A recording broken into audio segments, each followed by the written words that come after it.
Good morning to everybody. How you doing? Hope all's well. Keep up the beautiful work. Today is Thursday, Parashat Terumah. We are in the second day of the month of Adar. Be'ezrat Hashem Yitbarach V'Tromah. Mishenichnas Adar Marbim B'Simcha.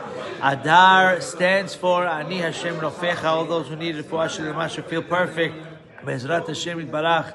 Today is the yahrzeit of one of the greatest rabbis of our generation on our land and our property and our community, from the Mir Yeshiva, Rabbi Avraham Kaminovich, aka Rav Avraham Kalmanowitz.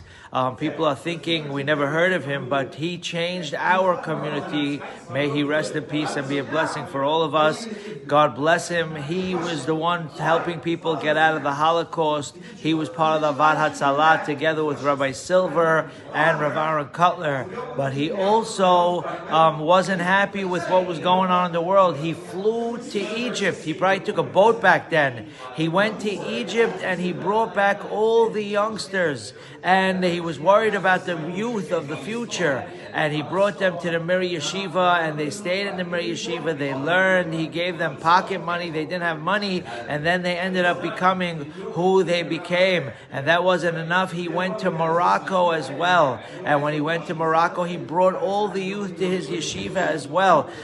Some people would say Ashkenaz, Sephardic. There's no such thing. We're all fingers on Hashem's hands. And he went to Morocco. He's Ashkenaz, and he went to Egypt, and he said they're Sephardic. And every single one of those people that he brought ended up helping the community, whether it's with tzedakah. You look at all the names on the Mir Yeshiva, they're all people from Egypt. God bless them. And look at the people from Morocco, the youngsters. They all turned into rabbis, and they changed our community. Rabbi Shimon Cohen, Alav Shalom, changed there's not someone of our age that doesn't know Rabbi Shimon Cohen. He was in Magen David for 50 years. God bless him. Went to Bet Torah. Even the Goyim that work in Magen David, they still miss Rabbi Shimon Cohen. He had an effect on everyone, and that was just one of the youth that he brought back. Rabbi Seabag, Rabbi Wanunu, he should live and be well. He's still teaching.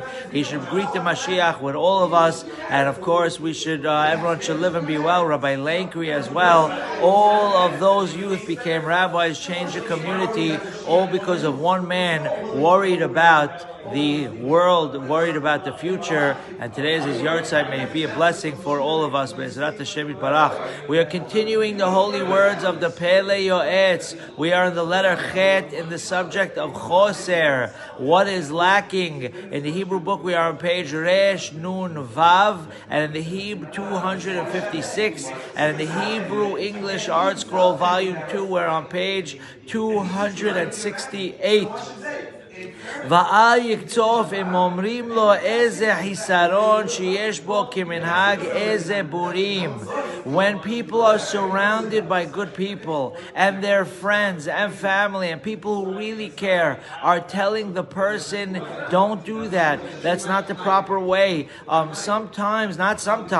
Every time. We learned in the parasha last week, you're not allowed to take bribes. Ki hashochad ya'aver enei chachamim. Anyone who takes a bribe cannot be a witness, cannot be a judge, cannot be part of a system where someone has to make arbitration between two people because they're biased. Now, of course, we're not expecting anyone to lie. However, subconsciously, they think they're making the right decision. Even Moshe Rabbeinu, the greatest rabbi of all times, if he took 25 cents before a case was judged, he's not allowed to judge the case. That means we're not accusing him of, God forbid, he's going to lie. It's impossible to judge favorably. It's impossible to judge with justice. And the same thing goes with us. We are all biased to ourselves. The word shohad, which is a bribe, means shehu chad. They become one together. He's one together with that person who gave him the payment or whatever it may have been. So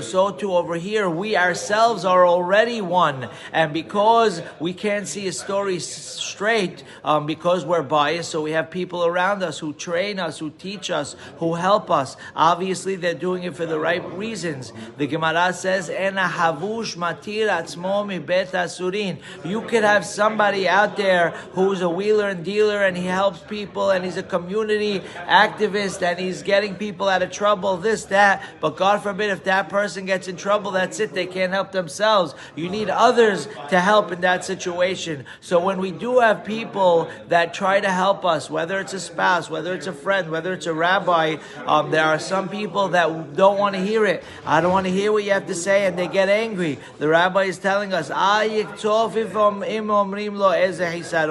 do not get upset. It's a foolish way of acting if you get upset when people try to tell you what's going on.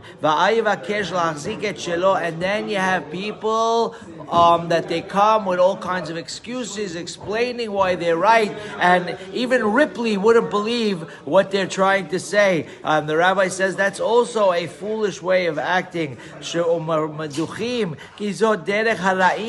it's the evil way. A person should fear God and admit the truth.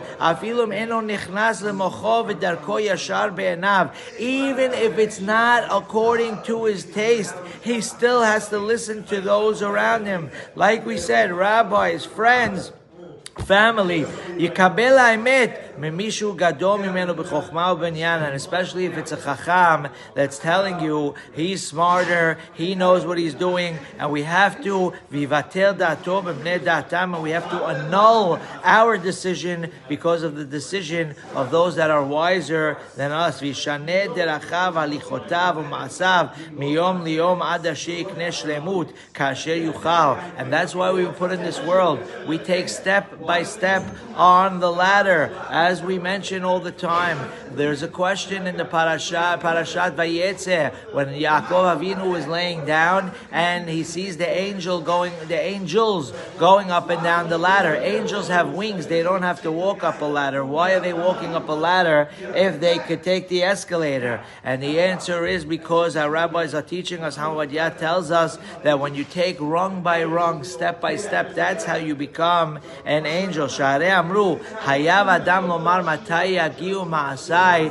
le'masei Abraham, Yitzhak v'Yaakov. A person has to always live their life. When will I be able to go and copy the deeds of our ancestors, Abraham, Yitzhak, and Yaakov? And it's, of course, it's not only Abraham, Yitzhak, and Yaakov, but all of us have great people in our lineage, and we have to strive to be like them. It's even brought down in the Kabbalah, in the Zohar, that when somebody had somebody in the family, let's say a father, a grandfather, a great-grandfather, that had something special about them, when you think about them, when you do the same action that they used to do, believe it or not, a piece of their neshama comes into your neshama, and it helps us, like an espresso shot and a coffee, it gives us the extra boost. So we always strive to be better, and we have each other, and that's why we always have to hang around with the right people. Far away in Neverland, Shema Israel, there are certain groups that are a disaster to society, and people say, I wish I could be part of that group.